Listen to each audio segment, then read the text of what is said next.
Ese día había partido desde Barbados el vuelo 455 de Cubana de Aviación, pero el avión nunca llegó a Cuba.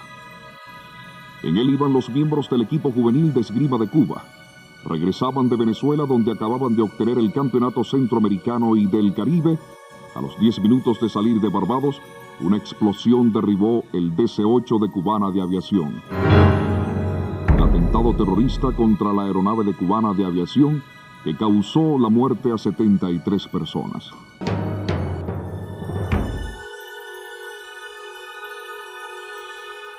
En las primeras investigaciones fueron detenidos 2 venezolanos, Freddy Lugo y Hernán Ricardo, a quienes se les acusó de ser los autores materiales del crimen. Esta es la fotografía de Hernán Ricardo, que para el momento en que fue capturado en Trinidad llevaba un pasaporte a nombre de José Vázquez. Lo menos 2 de ellos son apenas autores intelectuales en el peor de los casos. Los otros 2 serían los autores materiales, los que colocaron efectivamente la bomba. Poco después se detuvo a los cubanos Orlando Bosch y Luis Posada Carriles como autores intelectuales del atentado. Seguirá la lucha y seguirán los atentados en toda forma y manera a nuestro alcance. Luis Posada Carriles es un experto en explosivos que estuvo en la invasión de Bahía de Cochinos. Formó parte de la CIA, fue jefe de la División 54 de Contrainteligencia de la DICIP y se le vinculó al caso del avión cubano. El atentado del 6 de octubre de 1976 se conoció como el caso del avión, y los pormenores del proceso judicial atraparon la atención noticiosa durante más de una década. En la raíz de aquel suceso se develaba la existencia de una red terrorista que venía operando en la clandestinidad desde los años 60, integrada por elementos de ultraderecha y financiada y controlada por la Agencia Central de Inteligencia de los Estados Unidos. Posada Carriles y Orlando Bosch eran piezas claves de aquella red terrorista, cuyas huellas perduran hasta hoy en la historia. Aquí en el expediente aparecen todos los planos que él dibujó ante la policía de Trinidad y concretamente la forma, según él, de la bomba. Esta serie de dibujos explicando cómo opera el CORU. Tiene un consejo asesor, actúa en Miami, actúa incluso en Francia y en otros países del Caribe y es orientado por la CIA.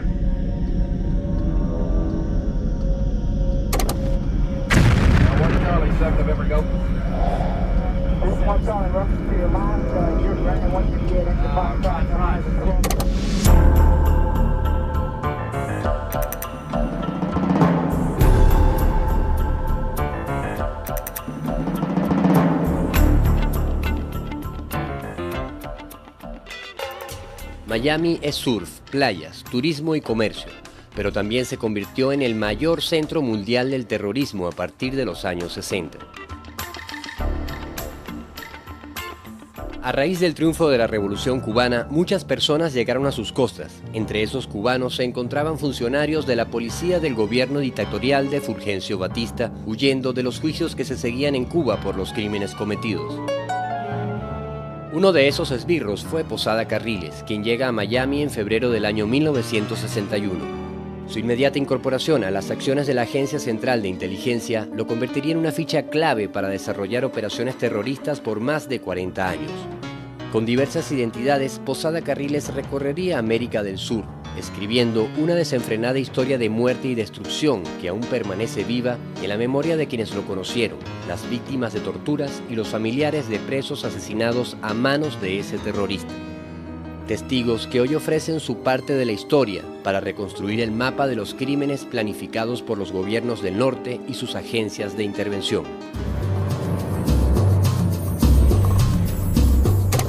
Hay demasiados elementos, demasiada gente que puede dar testimonio, los documentos, la gente, los hechos en sí, que indican que Posada vino aquí a matar a venezolanos a mansalva. Pues. Me desnudan y me dicen, bueno, aquí hablas o hablas, ¿no? El jefe de operación y de tortura era Luis Posada Carriles. En el año 67 más o menos, él está en Venezuela ya vinculado a la DICIP. Él era el enlace de la CIA con la DICIP. Se convierte en jefe de investigaciones de la DICIT, pero continúa con sus tareas, con las tareas asignadas por la CIA. En un interrogatorio que nos hicieron, oí cuando le dijeron, comisario Basilio, la señora está embarazada. Entonces, ¿qué hacemos con ella, comisario? Le dicen, entonces dice, acaba con esa semilla antes de que nazca.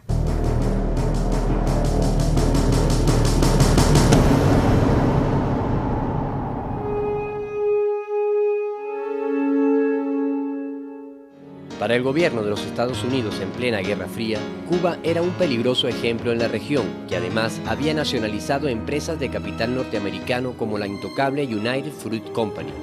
Destruir a Fidel y al gobierno revolucionario era una prioridad para Washington, y qué mejor que los esbirros batistianos exilados en Miami para conformar una fuerza de ataque que librase la guerra en Cuba con el apoyo encubierto de la CIA y el Pentágono. La agencia creó en Guatemala un campamento donde fueron entrenados en el uso de armas, explosivos, operaciones encubiertas e infiltración para alcanzar su objetivo. El 11 de abril de 1961, aviones B-26 procedentes de bases norteamericanas bombardearon el aeropuerto y los terrenos de la FARC.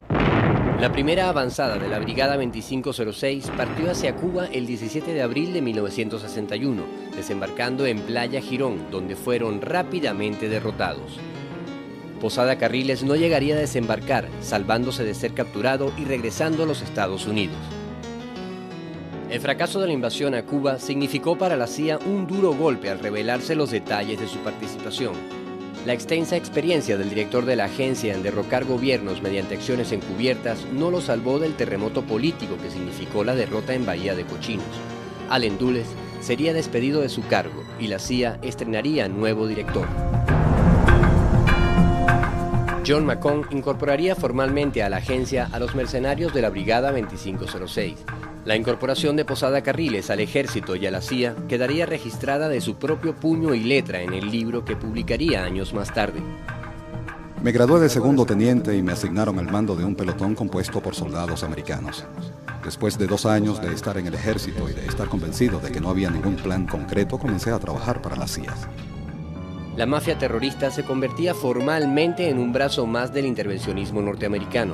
La Brigada 2506 sería la cantera de terroristas de la cual se valdría la CIA y el Pentágono para librar su guerra sucia contra los movimientos de liberación en América Latina.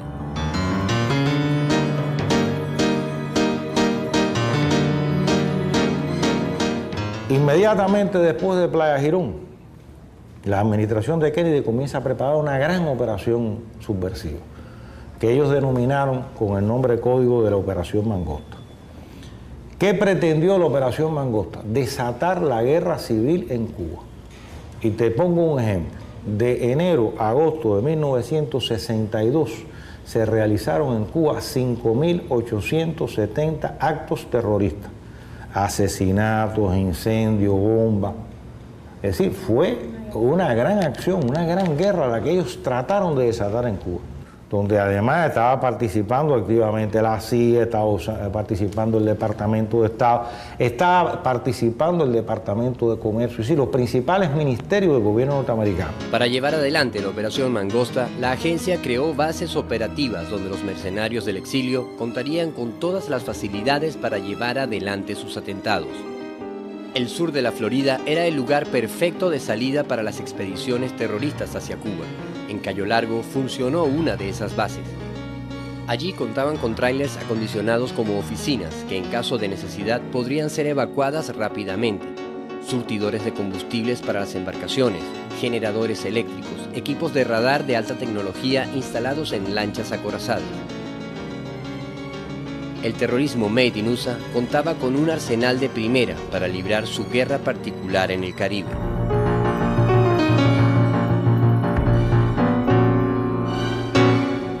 Y le pongo un ejemplo, el Departamento de Comercio creó un aparato que se llamó Detectives Globales, que tenían la misión de perseguir por todo el mundo a aquellas empresas que comerciaran con Cuba para tratar de frustrar esas negociaciones. Posada Carriles formaría parte en las acciones de sabotaje contra los barcos que hacían escala en Cuba. A bordo de una de las embarcaciones madres de la CIA, especie de oficina de terrorismo ambulante, recorrería el Caribe organizando los embriones de las organizaciones terroristas previstas en el Plan Mangosta. Es Este informe de la CIA da perfecta cuenta de los movimientos del agente Posada Carriles en la región durante su gira por el Caribe, infiltrando agentes y mercenarios en las costas de Cuba.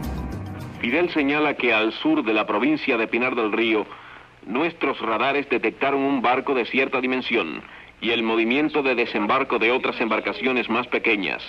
Controla directamente la Agencia Central de Inteligencia, que es precisamente la que ha venido organizando los ataques y es la que está dirigiendo directamente las filtraciones de hombres, de saboteadores, de armas, de explosivos. Todo el trabajo que realiza la CIA realiza directamente a través de agentes reclutados por ellos. Entre los casos en que la mafia de Miami se vio envuelta, el capítulo del asesinato de John Kennedy es un hecho donde los nombres de varios terroristas del exilio cubano salen a relucir. Esta foto, incluida en varios informes de inteligencia, muestra a dos hombres sentados en la orilla de una calle en la ciudad de Dallas, en la misma fecha y hora en que asesinan a Kennedy. Esta persona fue señalada por analistas como Orlando Bosch, terrorista cubano y cómplice de Posada Carriles. La investigación nunca se llevó hasta el final, quedando en la penumbra, igual que el asesinato de Kennedy.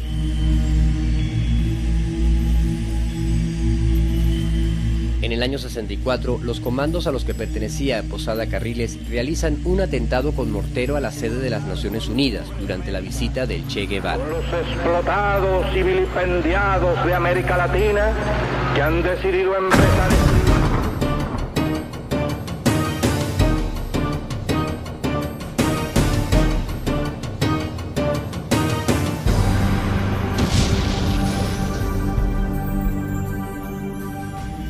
Los buenos muchachos de la Brigada 2506 que habían recibido entrenamiento paramilitar de la agencia debían mantenerse ocupados.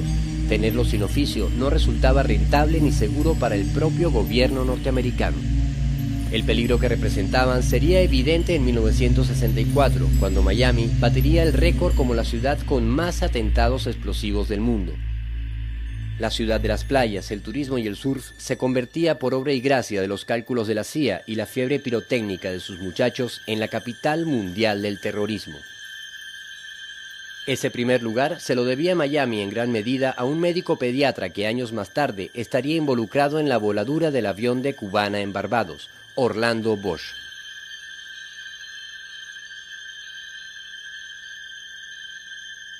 Seguirá la lucha y seguirán los atentados en toda forma y manera a nuestro alcance.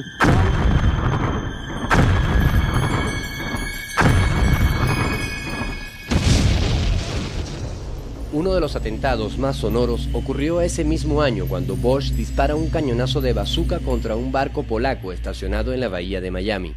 Para la CIA era imposible justificar esa acción. Fue condenado a 10 años de prisión en Estados Unidos por lo del barco polaco, por disparar la bazooka contra el barco polaco. Un hecho en el cual estaba involucrado también el mono Ricardo Morales Navarrete, porque Ricardo Morales Navarrete fue el que preparó la bazooka. Las confesiones de Morales Navarrete en el juicio fueron claves para que el tribunal estadounidense declarase a Bosch culpable de 40 actos terroristas en el área de Miami. Morales Navarrete denuncia a Bosch para él garantizar que no iba a ir a prisión, ¿no? Llegó a un acuerdo con las autoridades de Estados Unidos. Bosch fue condenado a 10 años en Estados Unidos y pagó 5. A los 5 años le dieron libertad bajo palabra. Para el gobierno estadounidense, la capacidad operativa de los muchachos de la mafia era un arma muy útil, pero algunos debían mantenerse lejos de casa. Así fue como a partir de 1965, Venezuela se convierte en el destino de muchos de esos elementos, que encabezados por Posada Carriles y Morales Navarrete, ocuparían altos cargos en la policía política. Morales Navarrete era otro de los miembros de la CIA que estuvo íntimamente ligado con Posada Carriles y con Orlando Bosch, igualmente con Orlando García, que fue jefe de seguridad del presidente Pérez. Bueno, ellos formaron una especie de grupo de mafia allí, les daban carné, los acreditaban como funcionarios sin serlo, en fin, y formaban parte de estos grupos de la DICIP que se ocupaban de planificar y de desarrollar estos actos terroristas. Las denuncias por los crímenes cometidos desde este cuerpo policial llevaron al gobierno a tratar de renovar su imagen. Cambiaron el nombre, pero Posada y sus colegas de la agencia continuarían controlando las operaciones de la policía política, ahora llamada DICIP. Y fue cuando cambiaron a mucha gente que eran viejos a nuevos cuadros, que eran ya muchachos más jóvenes, ¿no? Y a ese grupo de muchachos jóvenes lo dirigía Posada Carriles. No era conocido por el país, porque Posada Carriles siempre, como comisario del ICI, mantuvo un bajo perfil, como todo individuo que encargado del trabajo sucio, siempre mantienen un bajo perfil para que no... E incluso no se conocía como Posada Carriles, se conocía como el comisario Basilio. La agencia había encontrado un efectivo método de intervención, un método que le permitía al gobierno del norte controlar los aparatos de inteligencia latinoamericanos a través de sus terroristas, ahora convertidos en policías. Un método que cobraría muchas víctimas en Venezuela.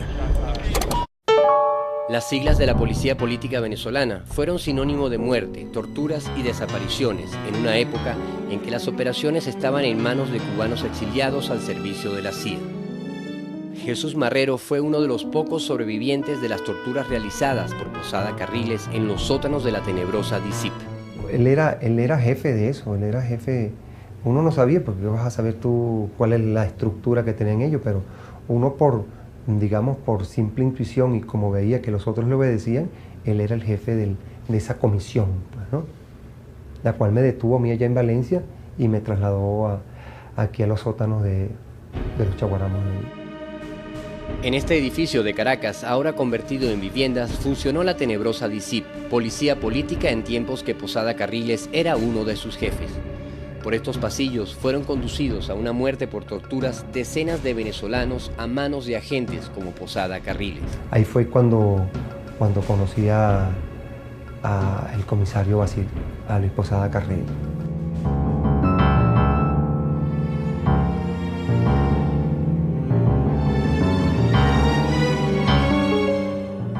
Bueno, en la noche me sacaron en un carro con la cara hacia abajo, una casa abandonada, en un sitio solo, completamente solo.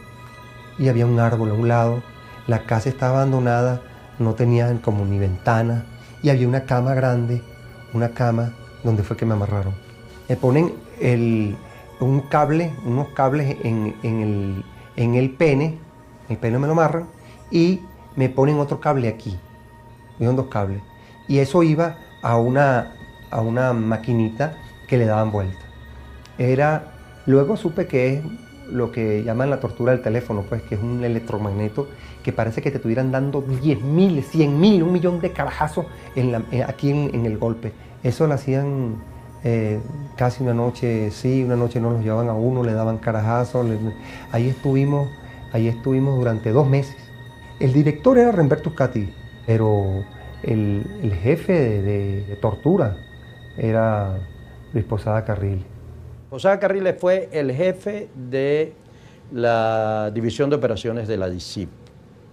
Y cuando Posada Carriles llegó a jefe de operaciones de la DICIP, empezaron a morir un grupo de guerrilleros que morían en supuestos enfrentamientos. Por ejemplo, ¿no? Te podría contar, por ejemplo, las muertes de Botín y Marín y Rubén. El secuestro de un industrial venezolano fue uno de los hechos utilizados como excusa por Posada Carriles para barrer con grupos revolucionarios ajenos a ese hecho. Eso fue el 2 de junio de 1972. Matan en el Paraíso a Botín y Marín junto con Ramón Antonio Álvarez, que para aquel entonces era mi esposo, pues mi compañero. A ellos los matan en el Paraíso, hicieron un simulacro de que ellos eran los que estaban cobrando un rescate, pero ya ellos los habían hecho prisioneros unos días antes, 1 o 2 días antes. Ellos pasan a la orden de la DICIP de Posada Carriles. Y de pronto los periodistas están frente a la casa de Domínguez. Yo llegué poco después de eso. No estaba yo en el momento, pero había un grupo de colegas que estaba allí y estaban comiendo, esperando informaciones en una fuente de soda, almorzando, esperando informaciones sobre el secuestro de Domínguez, cuando de pronto alguien gritó: al suelo, están armados, y ametrallaron el carro salvajemente. Bueno. Entonces cuando los periodistas se levantaron del suelo, estaban 2 hombres muertos allí. Dijeron la gente de Posada que ellos iban a atracar el banco Consolidado, creo que estaba ahí. Pero olvidaron un detalle. colocarles las pistolas en las manos a los detenidos para hacer más creíble la versión de un enfrentamiento. Dos imágenes tomadas en el mismo momento indican la manipulación de los cadáveres por parte del grupo comandado por Posada Carriles. Ya torturados, sedados y todo eso, lo llevan hasta ahí, hacen el simulacro y los matan ahí, ¿no? Los habían puesto allí drogados para simular un enfrentamiento y matarlos. Esa es obra de Posada. Las víctimas eran miembros de una organización política naciente, denominada Punto Cero. Al día siguiente del simulacro de enfrentamiento, Posada y su gente dirigiría sus pasos a un poblado cercano a la capital para desplegar una operación de exterminio contra los demás miembros de esta organización. En La Victoria estábamos 6 adultos y 3 niños. Estaba Luis Eduardo Col González, que era mi compañero, y Brenda y yo. Y los niños eran Mundito, el hermano de él, y la hija mía, que tenía 20 días de nacida. Estando ahí en La Victoria, yo recuerdo que llegaron unos funcionarios haciéndose pasar por los trabajadores de la luz eléctrica. Nosotros nos dimos cuenta de que no eran ningunos trabajadores de la luz eléctrica, sino que eran funcionarios policiales. Llegan otros más y tocan la puerta y dicen, abran esta vaina. Yo les salgo y le digo, espérense un momento, déjenme buscar las llaves. Pero ya yo me di cuenta quiénes eran y voy y les aviso a los muchachos. Yo estaba en ese árbol que está allá. Y tenía 6 años y medio, casi 7 años. Ya iba a cumplir 7 años.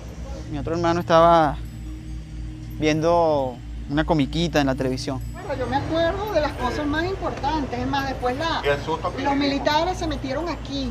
Estábamos esperando a mi papá que venía de Puerto Cabello. Cuando cierro esta puerta empezó los tiroteos. Horrible, horrible. Eso fueron casi 2 horas y media de tiro. Allá arriba ahí, rebotaban, por eso mi mamá... Ahí las balas rebotaban por allá arriba.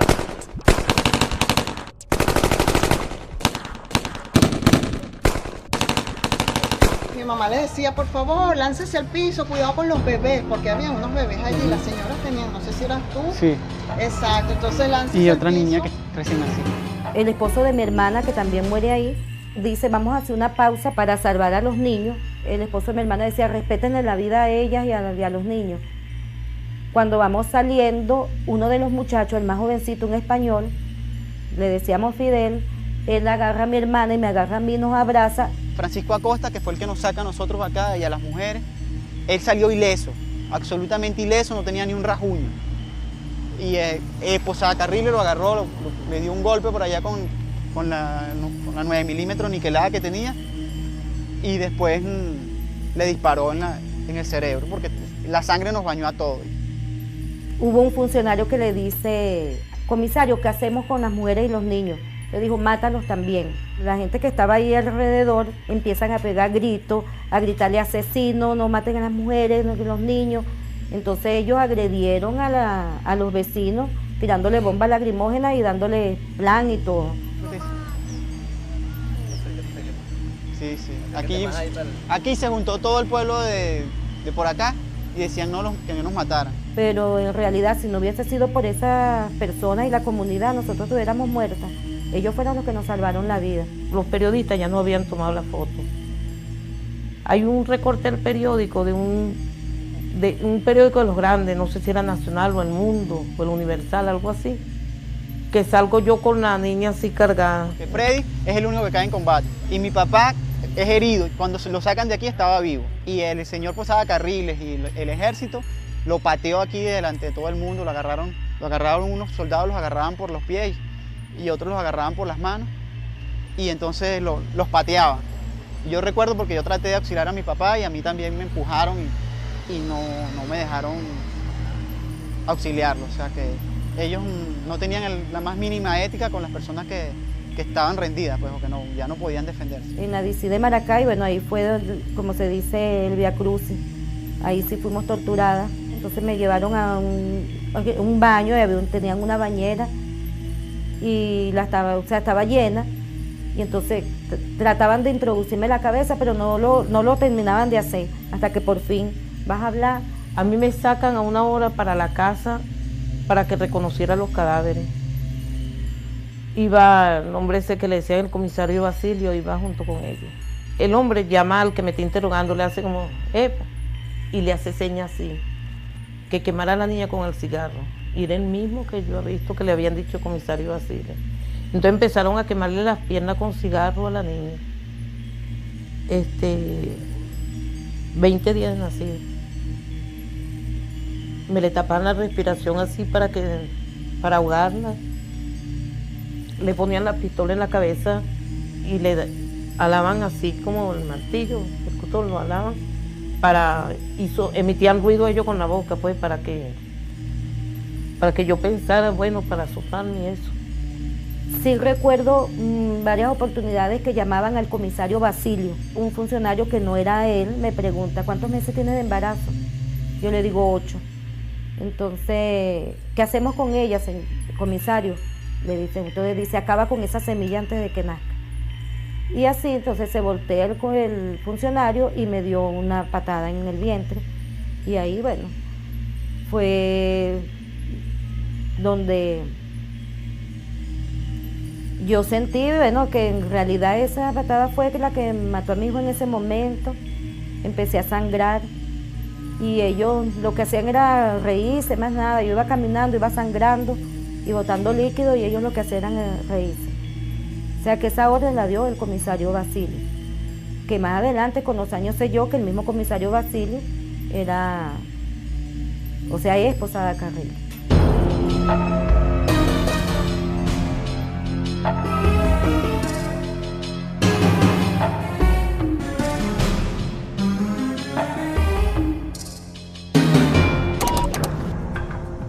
Posada Carriles no limitó su accionar a Venezuela. La CIA lo tendría ocupado tejiendo una red latinoamericana del terror. En el año 71, bajo una falsa identidad, viaja como camarógrafo de televisión por Ecuador, Perú y Chile. El objetivo, asesinar a Fidel Castro durante su gira por esos países. Pero el personal de seguridad que acompañaba al presidente de Cuba dio al traste con los planes de los terroristas. Tras el fallido intento, Posada continuaría sus andanzas por Europa y América Latina bajo la cobertura de hombre de negocios. A mediados de los años 70, las dictaduras del Cono Sur, apoyadas por la CIA, ponen en marcha una siniestra operación conocida como el Plan Cóndor. Es una operación que reúne a los gobiernos en ese momento militares, tanto de Chile, Argentina, Paraguay, Uruguay y Brasil. Un plan común para seguir el exterminio de todos los grupos de carácter político de estos países. En ese momento habían grupos que estaban trabajando en la Operación Cóndor. Dentro de estos grupos destacaban Orlando Bosch y Posada Carriles. En 1976 realizarían un intento por asesinar en Costa Rica a Andrés Pascal, quien era dirigente del MIR chileno en el exilio. La DINA recurre a estos cubanos contrarrevolucionarios que estaban vinculados a la CIA, los cuales comienzan a trabajar con el aparato represivo chileno en operaciones fuera del país. En este caso, ellos intentan montar este atentado y recurren entonces a Otero y recurren al grupo de Orlando Bosch y Posada Carriles. Se sitúan primero en Nicaragua y desde Nicaragua introducen una unidad operativa en Costa Rica. El gobierno de Costa Rica detectó a tiempo el complot y el presidente de ese país puso en alerta a Andrés Pascal. Oduber, yo recuerdo, me llama a la casa donde yo estaba para avisarme de que se estaba preparando este atentado. Nosotros ya también, el gobierno costarricense, fue muy solidario con nosotros, nos apoyó, nosotros teníamos nuestras medidas de defensa también. Ellos intervienen y ubican al grupo operativo de Orlando Bosch y los detienen y los expulsan del país. De modo que el atentado nunca logró concretarse, afortunadamente. El mismo año del intento de atentado contra Andrés Pascal, los grupos terroristas darían un gran salto en su organización. Las acciones de estos grupos habían tenido un despliegue tan grande en todo el continente que se imponía la coordinación de acciones.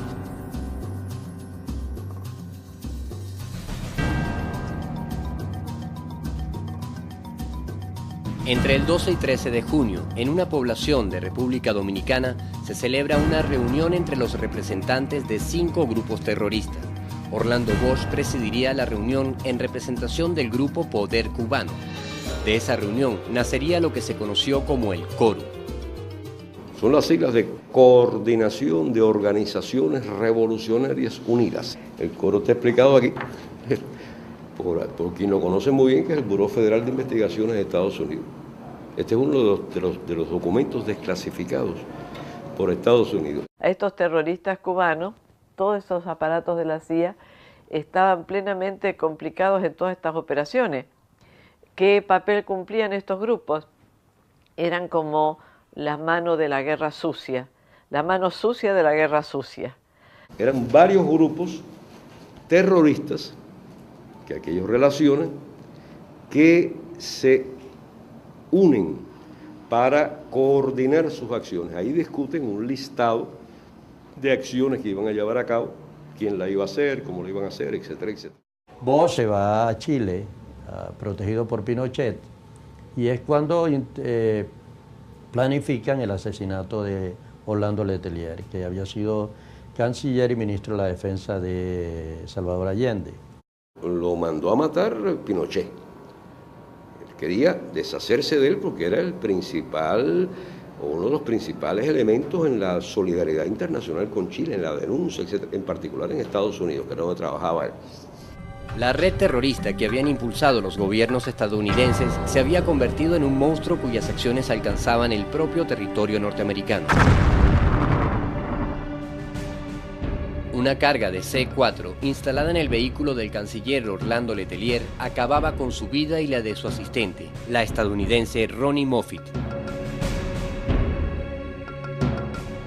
En este informe oficial norteamericano, en la página 7, se dice, oye esto, a comienzos de 1975 hubo una reunión en Santiago de Chile entre Orlando Bosch y Guillermo Novo Sampol, uno de los jefes de Omega 7, con la gente de la DINA, de la Policía Política chilena. Como resultado de la reunión, se decidió la muerte de Orlando Letelier. El general Contreras Sepúlveda, general en retiro, exdirector de la DINA chilena, 2 oficiales del ejército chileno con él, se encuentran en prisión preventiva por la presunta implicación de todos ellos en el asesinato del ex canciller Orlando Letelier. Igualmente en Estados Unidos se busca a 4 exiliados cubanos cómplices y factores de este asunto. Orlando lo asesinaron el 21 de septiembre de 1976. Desde comienzo del 75 ellos saben que lo iban a matar y saben quiénes eran. Para hacerlo usan a estos elementos terroristas del CORU. Esos mismos personajes, que eran hombres clave de Bush en la CIA, que estaban en las planillas de la CIA como Posadas Carriles y el resto, Orlando Bosch, participaron en el asesinato de Letelier, que lo dirigió Michael Townley, el hombre de la CIA, junto con un militar chileno, Fernández Lario, que esta red que trabajaba con la CIA, que era la que hacía los trabajos sucios de la CIA y también intervenía en operaciones anticomunistas en todas partes, y que están acusados de haber intervenido en el asesinato del presidente Kennedy, John Kennedy, porque surgen en un montón de escritos. Estos personajes fueron claves para apoyar todo este proyecto en esta región. El propio Ricardo Alarcón sería uno de los objetivos del CORU. Aquí, en este otro informe, fíjense la fecha, agosto 26 del 76. Título del informe, Guillermo Novo Sampol, el mismo que el año anterior se había reunido en Chile y habían acordado el asesinato de Orlando Letelier con Orlando Bosch y compañía. Aquí vuelven a referirse al plan para asesinarme, incluso el lugar donde ocurriría, que era el sitio, es verdad, yo vivía ahí, York Avenue, entre 63 y 64, en la ciudad de Nueva York. Los detalles no puedo, desgraciadamente no los conozco, porque fíjense que el resto está bastante tachado. Bosch viene a Venezuela invitado por el gobierno de Carlos Andrés Pérez. le dan una visa y le dan un pasaporte falso a nombre de un tal Paniagua y un carnet de la DICIP que le dieron como funcionario de la DICIP con el nombre de Carlos Sucre. Le dieron armamento y le dieron una escolta policial.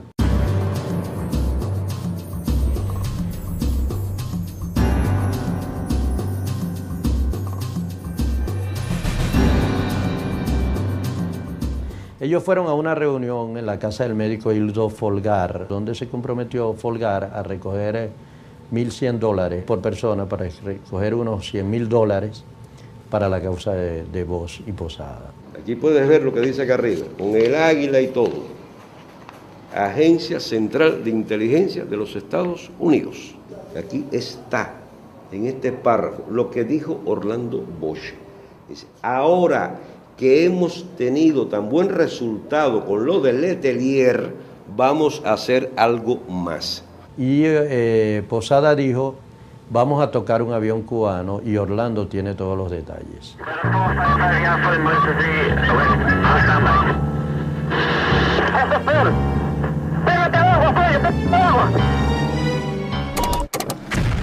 Now 1 Charlie, 7 November, go. Aquí les muestro la foto de mi hijo, Enrique Figueredo. 19 años. Sus compañeros le decían Kiko, me quería mucho. A mí, a sus hermanos y a todas las viejitas del barrio y a todos los que conocía. Aquí están con los compañeros venezolanos. Él era el más bajito y el más risueño. En el año 1976, ellos habían ido para Venezuela, para Caracas, Venezuela, a unos centroamericanos. Aquí están ellos, el equipo completo con sus entrenadores, en Venezuela, en la competencia de Venezuela. La última competencia. A los 10 minutos de salir de Barbados, una explosión derribó el DC-8 de Cubana de Aviación. Del DC-8 de Cubana de Aviación. Ocurrido el 6 de octubre del 76. Dice que Ricardo le confesó haber colocado la bomba junto con Freddy Lugo. El aparato estalló por una bomba de plástico colocada en el baño. El informe de los médicos forenses determina que los cadáveres presentaban fracturas de cráneo y a algunos le faltaban las cabezas. Volaba a tomar los 20.000 pies de altura cuando se precipitó. Había partido desde Barbados. El vuelo 454 implicados en el sabotaje al avión cubano que costó la vida a 73 personas. Que contaba con 14 años y mi hermana 10. Y mi mamá me fue a buscar para ir al aeropuerto a esperar a mi papá. Cuando llegamos al aeropuerto había un grupo de compañeros de él que nos informaron que había habido un accidente con el avión. El avión DC-9 de Cubana de Aviación explotara en el aire para precipitarse al mar. Se sentía en el ambiente algo muy tenso y yo sabía que algo malo había pasado. Y es cuando el compañero que estaba allí con ella nos dice que nos llama aparte y nos dice, hay una situación con el avión donde venía tu papá. Todavía la noticia que tenemos es que es un accidente que no ha sido confirmado si hay sobrevivientes o no. Cayó en las costas de Barbados, producto de un vil atentado perpetrado por el asesino Posadas Carriles. En medio de los llamados del piloto al aeropuerto, Sewell, tenemos explosión a bordo y estamos en emergencia.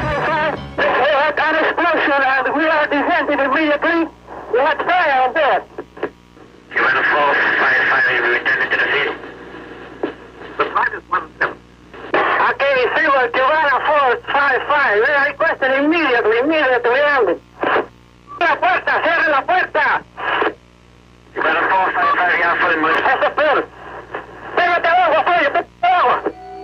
Eso fue en horas de la tarde y ya en horas de la noche, en lo que es la ciudad deportiva, nos informan que no había habido sobrevivientes. Estuvimos viviendo momentos muy duros hasta el 15 de octubre que se hace el acto donde es el entierro de los pocos cuerpos que se pudieron rescatar del mar. La mayoría de ellos, entre ellos mi papá, no se pudo rescatar. Nadie puede imaginarse ni siquiera cuánto dolor, pero tampoco cómo deben haber vivido sus últimos momentos de su vida las personas que iban encerradas en ese avión. Esa imagen a mí nunca se me ha podido olvidar. 6 de octubre es destruido en pleno vuelo un avión de Cubana de aviación con 73 personas a bordo. Detrás de estos hechos está la CIA.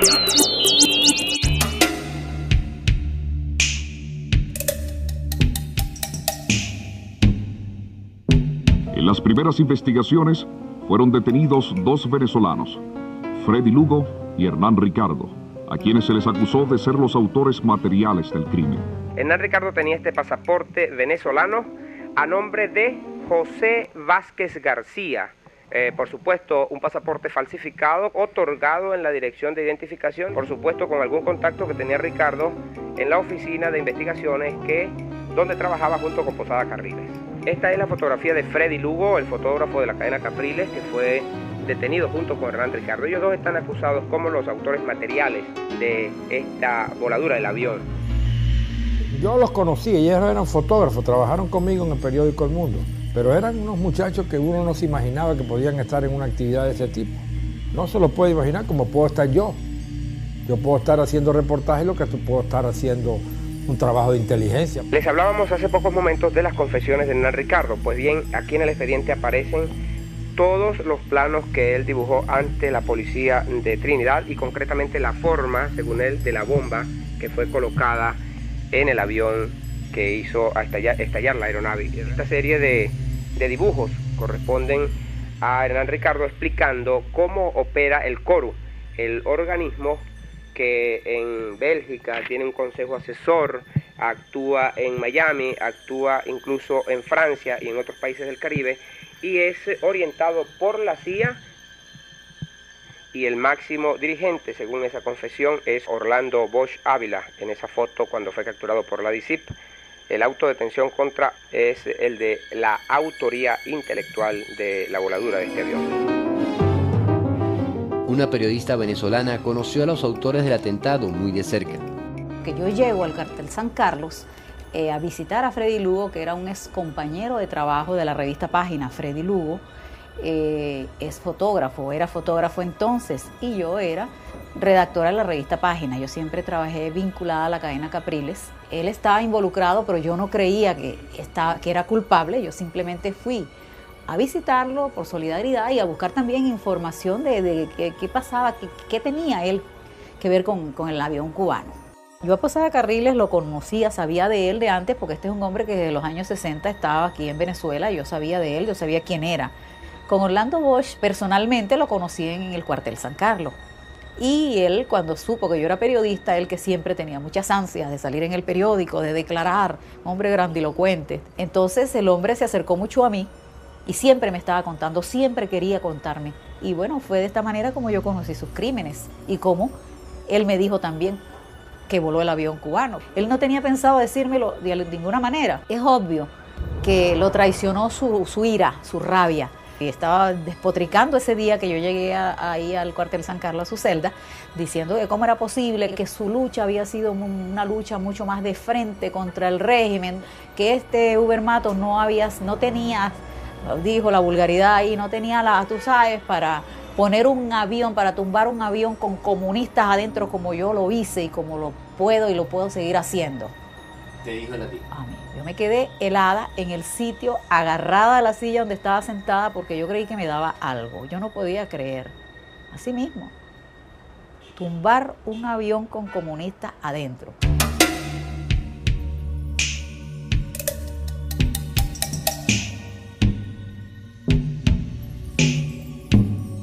Cuando hago más amistad y más confianza con Orlando Bosch, empezó a contar su guerra por los caminos del mundo, como él la llamaba.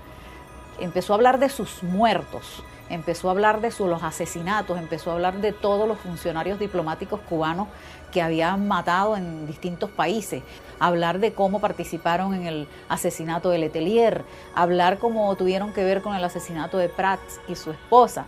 En fin, yo empecé a ver cosas monstruosas ahí, a oír cosas monstruosas. Y luego que me dan todos los detalles de cómo volaron el avión, por supuesto, yo me di cuenta que no era un reportaje lo que yo había ido a buscar allí, ya se había convertido en algo más que un reportaje. Ya era un libro, ya era una denuncia.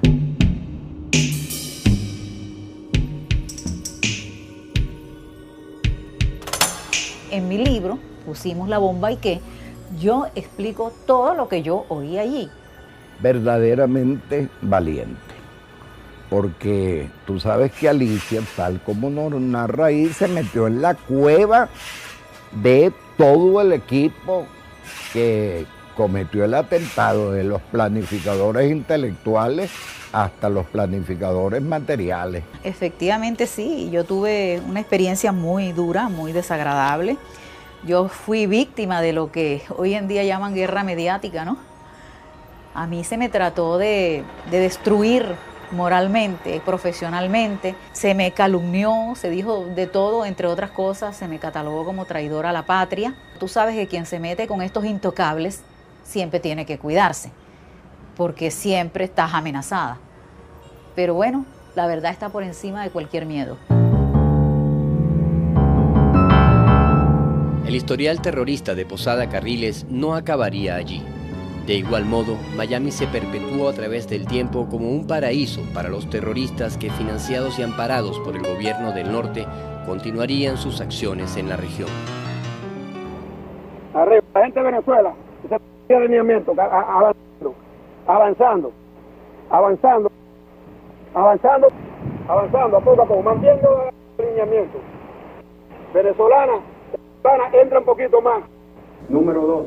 Para Fidel Castro, sinceramente, es como darle un tiro en la cabeza cuando vea de que la Fuerza Armada de Venezuela, o parte de la Fuerza Armada de Venezuela.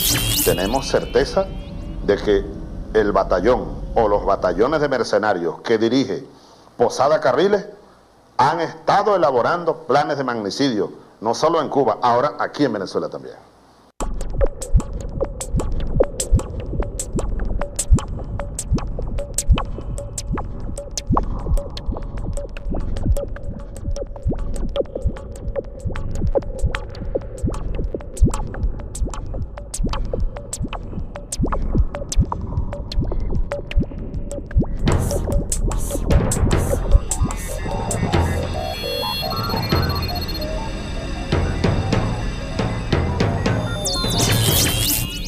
Seguiremos luchando, aunque sea para que se conozca quién es él, lo que hizo y por qué nuestra lucha. Eso sí.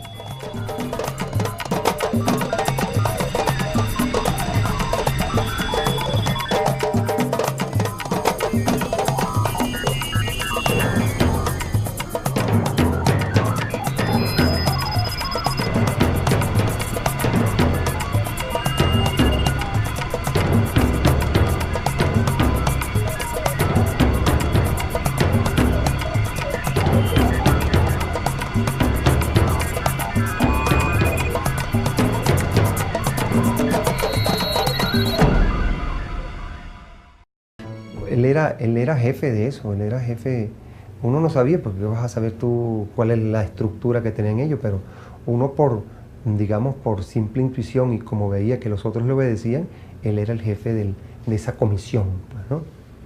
La cual me detuvo a mí allá en Valencia y me trasladó aquí a los sótanos de los Chaguaramos. En este edificio de Caracas, ahora convertido en viviendas, funcionó la tenebrosa DICIP, policía política en tiempos que Posada Carriles era uno de sus jefes. Por estos pasillos fueron conducidos a una muerte por torturas decenas de venezolanos a manos de agentes como Posada Carriles. Ahí fue cuando conocí al comisario Basilio, a Luis Posada Carriles.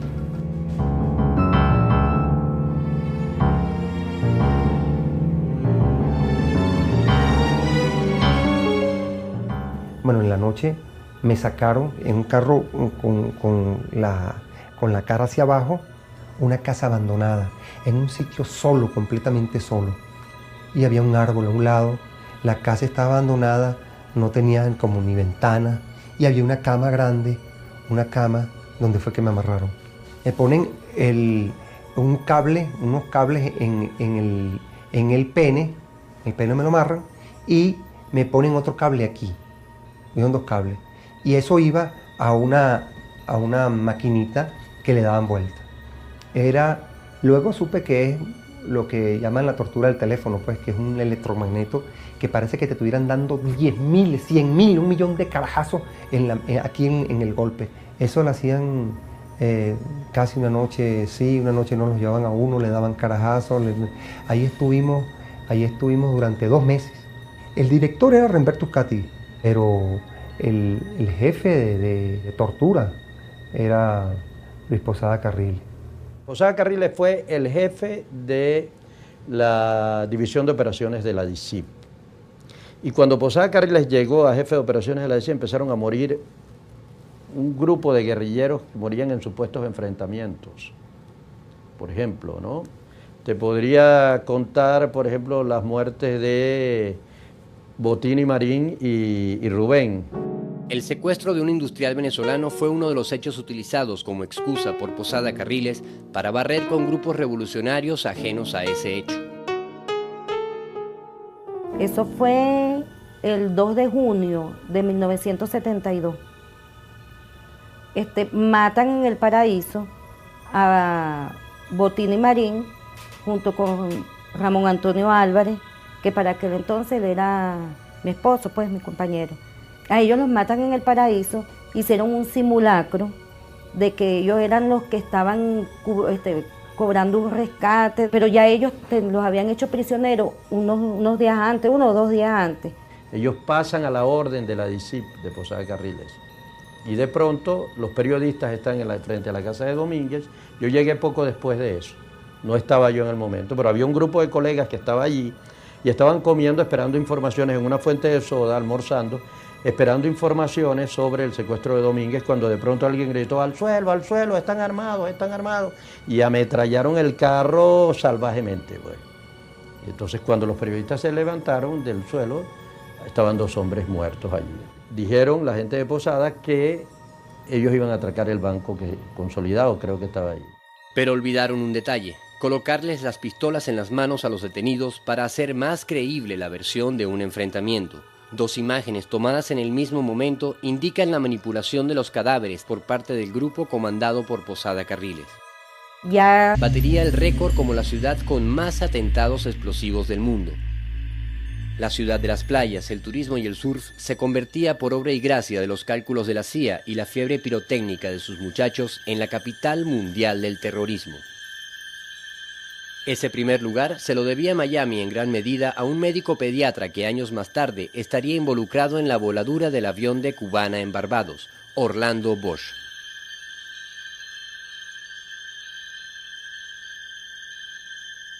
Seguirá la lucha y seguirán los atentados en toda forma y manera a nuestro alcance.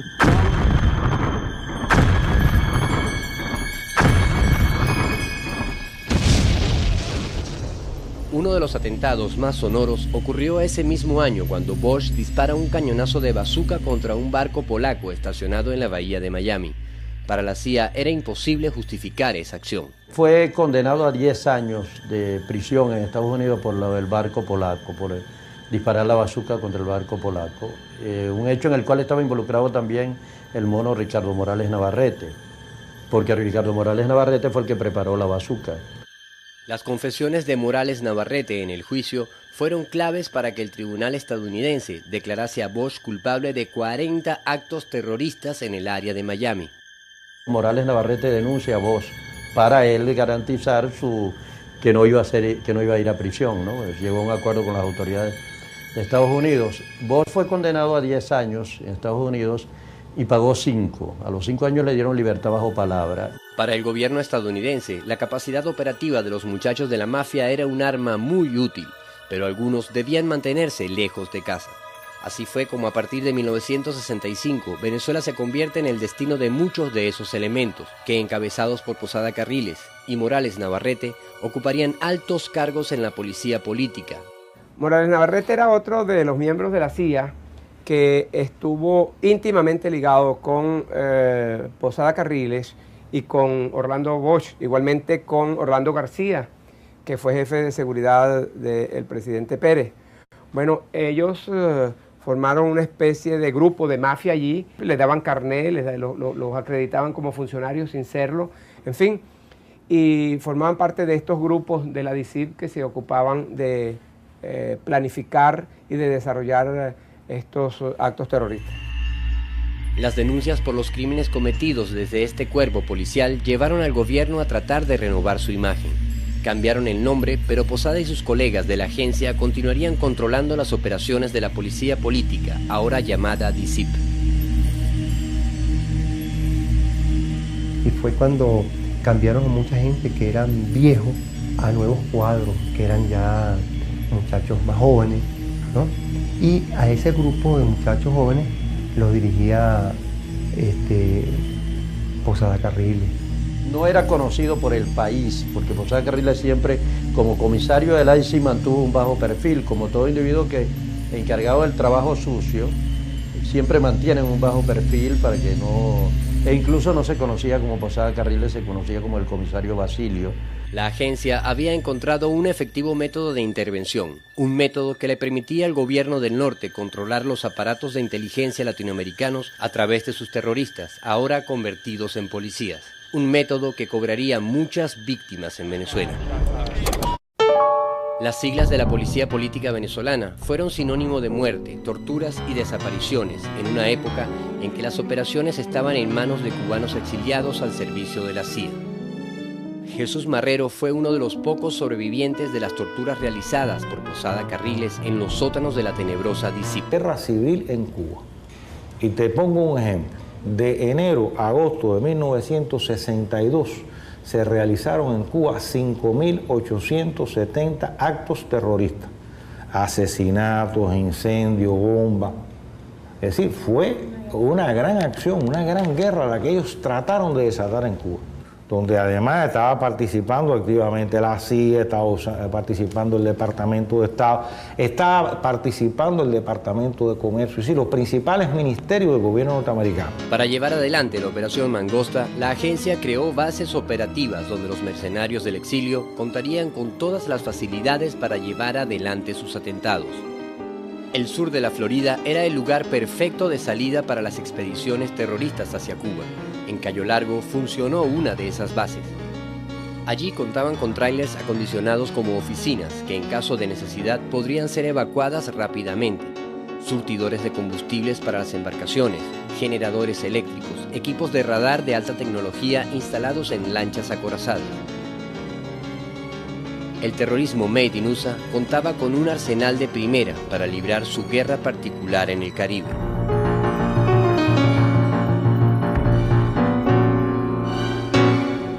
Y le pongo un ejemplo, el Departamento de Comercio creó un aparato que se llamó Detectives Globales, que tenían la misión de perseguir por todo el mundo a aquellas empresas que comerciaran con Cuba para tratar de frustrar esas negociaciones.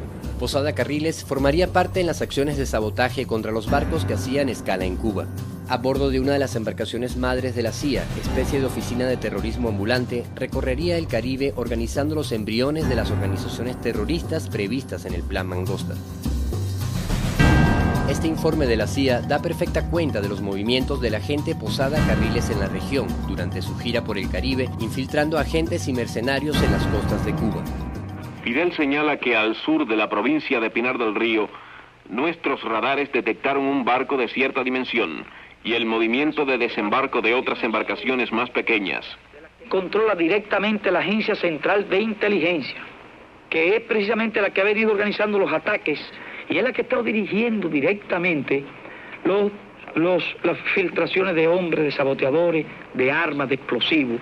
Todo el trabajo que realiza la CIA realiza directamente a través de agentes reclutados por ellos. Entre los casos en que la mafia de Miami se vio envuelta, el capítulo del asesinato de John Kennedy es un hecho donde los nombres de varios terroristas del exilio cubano salen a relucir. Esta foto, incluida en varios informes de inteligencia, muestra a dos hombres sentados en la orilla de una calle en la ciudad de Dallas, en la misma fecha y hora en que asesinan a Kennedy. Esta persona fue señalada por analistas como Orlando Bosch, terrorista cubano y cómplice de Posada Carriles.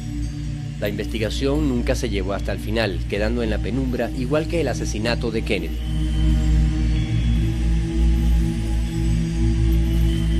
En el año 64, los comandos a los que pertenecía Posada Carriles realizan un atentado con mortero a la sede de las Naciones Unidas durante la visita del Che Guevara. Los explotados y vilipendiados de América Latina que han decidido empezar...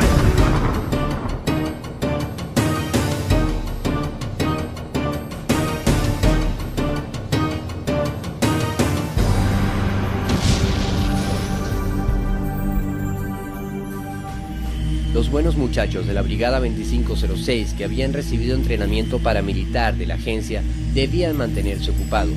Tenerlos sin oficio no resultaba rentable ni seguro para el propio gobierno norteamericano. El peligro que representaban sería evidente en 1964, cuando Miami, víctimas de torturas y los familiares de presos asesinados a manos de ese terrorista. Testigos que hoy ofrecen su parte de la historia para reconstruir el mapa de los crímenes planificados por los gobiernos del norte y sus agencias de intervención.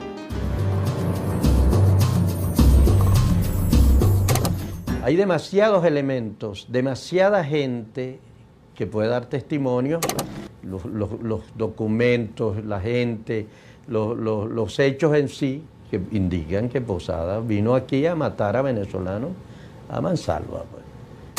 Me desnudan y me dicen, bueno, aquí hablas o hablas, ¿no? El jefe de operación y de tortura era Luis Posada Carriles.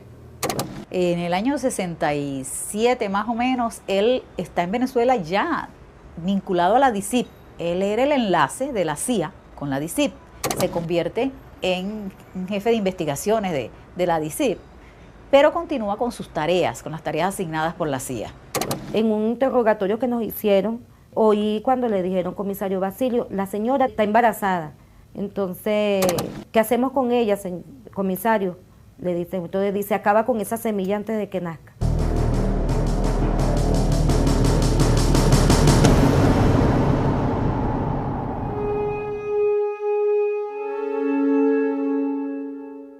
Para el gobierno de los Estados Unidos en plena Guerra Fría, Cuba era un peligroso ejemplo en la región, que además había nacionalizado empresas de capital norteamericano como la intocable United Fruit Company. Destruir a Fidel y al gobierno revolucionario era una prioridad para Washington, y qué mejor que los esbirros batistianos exilados en Miami para conformar una fuerza de ataque que librase la guerra en Cuba con el apoyo encubierto de la CIA y el Pentágono. La agencia creó en Guatemala un campamento donde fueron entrenados en el uso de armas, explosivos, operaciones encubiertas e infiltración para alcanzar su objetivo. El 11 de abril de 1961, aviones B-26 procedentes de bases norteamericanas bombardearon el aeropuerto y los terrenos de la FARC. La primera avanzada de la Brigada 2506 partió hacia Cuba el 17 de abril de 1961, desembarcando en Playa Girón, donde fueron rápidamente derrotados.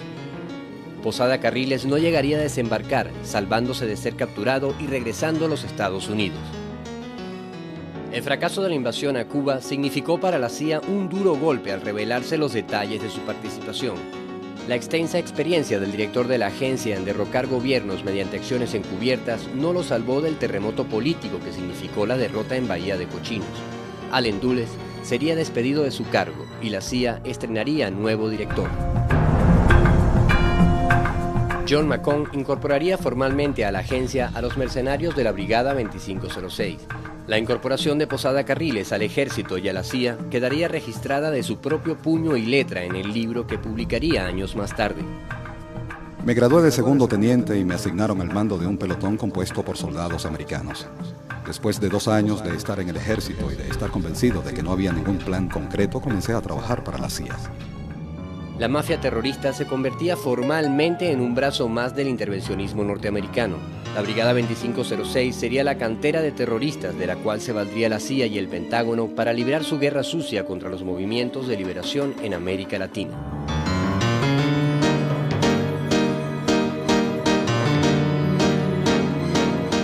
Inmediatamente después de Playa Girón, la administración de Kennedy comienza a preparar una gran operación subversiva, que ellos denominaron con el nombre código de la Operación Mangosta. ¿Qué pretendió la Operación Mangosta? Desatar la guerra. Ese día había partido desde Barbados el vuelo 455 de Cubana de Aviación, pero el avión nunca llegó a Cuba. En él iban los miembros del equipo juvenil de esgrima de Cuba.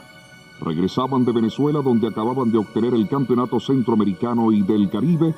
A los 10 minutos de salir de Barbados, una explosión derribó el DC-8 de Cubana de Aviación. El atentado terrorista contra la aeronave de Cubana de Aviación que causó la muerte a 73 personas.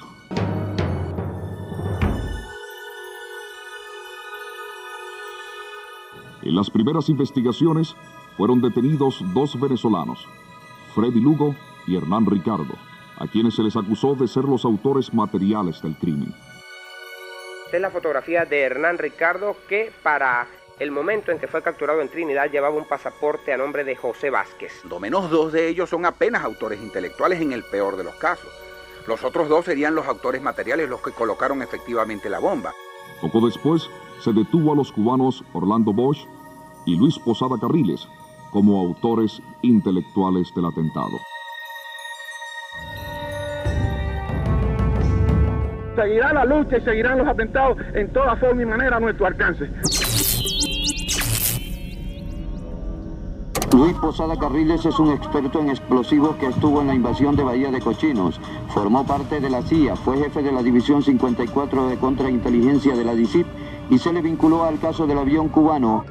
El atentado del 6 de octubre de 1976 se conoció como el caso del avión, y los pormenores del proceso judicial atraparon la atención noticiosa durante más de una década. En la raíz de aquel suceso se develaba la existencia de una red terrorista que venía operando en la clandestinidad desde los años 60, integrada por elementos de ultraderecha y financiada y controlada por la Agencia Central de Inteligencia de los Estados Unidos. Posada Carriles y Orlando Bosch eran piezas claves de aquella red terrorista, cuyas huellas perduran hasta hoy en la historia. Aquí en el expediente aparecen todos los planos que él dibujó ante la policía de Trinidad y concretamente la forma, según él, de la bomba. Esta serie de dibujos explicando cómo opera el CORU. Tiene un consejo asesor, actúa en Miami, actúa incluso en Francia y en otros países del Caribe y es orientado por la CIA.